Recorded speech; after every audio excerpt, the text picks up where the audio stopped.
here's what's happening in the caucus states. Hillary Clinton is locking up the establishment folks. Like Washington is a good example. She got the 2 senators from Washington to endorse her, state of Washington. And she got the party leaders to support her. And old establishment way of thinking is, check. Okay, I got Washington in the bag. I got my folks set up there. I got my endorsements. Let's move on. Obama said, yeah, that's cool. Yeah. How about we get a lot of young guys and girls, and we get them all jazzed up, and we have them spend 2 months, 3 months, 6 months getting people to go, come on, show up to the caucus, show up to the caucus. Come on, we're going to have an awesome time. We're going to go to the caucus. It's going to rock. Okay?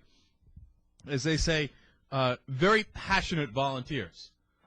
And turns out Obama's strategy is better. Okay? He's better organized. He's got people who are more active and more passionate, and they drove people to the polls. And you know how many people the senators drove to the polls? Bupkis. Elbow from the sky, right? I don't know. Probably a couple, probably some, probably a decent amount, but not nearly as much as the Obama energized volunteers did. And he's got the campaign staff on the ground to make that happen, which brings us to Geek-S analysis here on Daily Kos. I assume it's a she.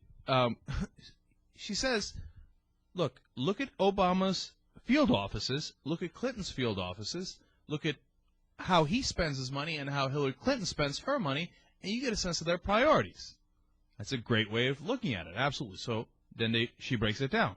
Field offices per state in the Super Tuesday states.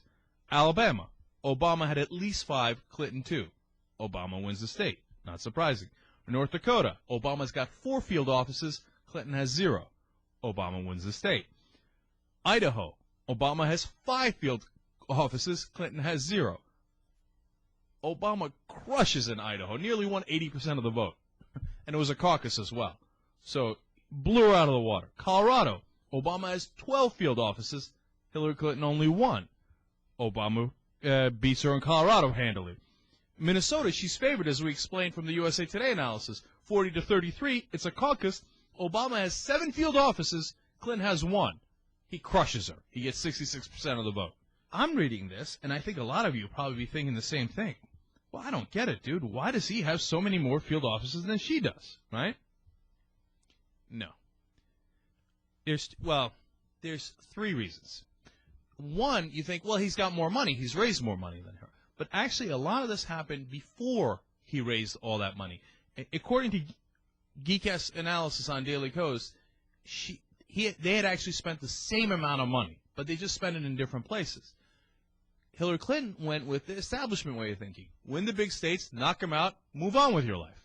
So she spent a lot of her money, time, resources, energy in California, Massachusetts, New Jersey, and she won those states. She did, right? But they weren't enough. And it's really interesting because this is a little microcosm of whether Howard Dean's strategy is right or whether the Clinton staffers are right. Because remember that old battle? Howard Dean said, I'm going to go with the 50-state strategy. I'm going to try to win in every state. We're going to make this a national party. We're not going to get pigeonholed, right?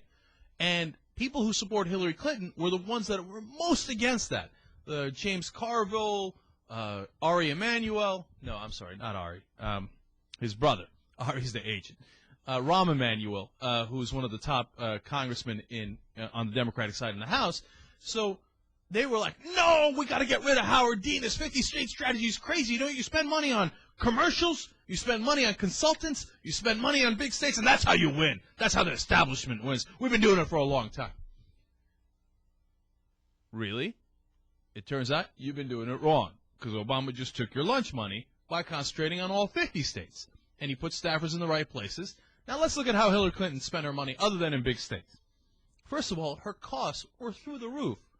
They have a declaration of the different cost items on for her budget. She spent $500,000 last year on parking. $500,000 in parking costs? You know what that means? That means your budget is bloated. People are picking at it left and right. They're like, yeah, I had a lot of parking costs. I mean, no. How you get $500,000 in parking costs in a year? It seems inconceivable. Here is the killer stat. Here's the bottom line. Obama spent $1.4 million on political and media consultants. Because you need them. How are you going to structure the advertising? What kind of advertising are you going to buy? You need to come up with strategies, etc. $1.4 million. But now that's a lot of money, though, right? Hillary Clinton spent nearly $4 million on political and media consultants. Now, she might have been able to use that leftover money, the extra money that she spent on field offices, and she might have won some of those states. But no, she went with the establishment strategy. You spend a lot of money on consultants and political and media folks, and you spend it on advertising, and you spend it on the big states. Well, it turns out you were wrong, Howard Dean was right, and Barack Obama went with the Howard Dean strategy, and he's been cleaning up. Now, it ain't over. It ain't over till it's over. But this is also one of the things that makes me root for Obama. Because I don't want to go back to the old thing of ignore all the other states except the ones you think you're going to win. Spend all your money on consultants. Look, I'm not wildly dismissive. I get it. I know that you need some consultants. The question is, how many consultants do you need? And how much do they lead you by the nose? And how much do you make your own decisions and take the advice of the consultants?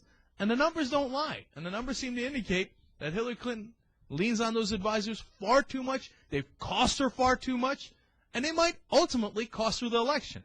And if that's true, well, I got to be honest. I got to smile about that.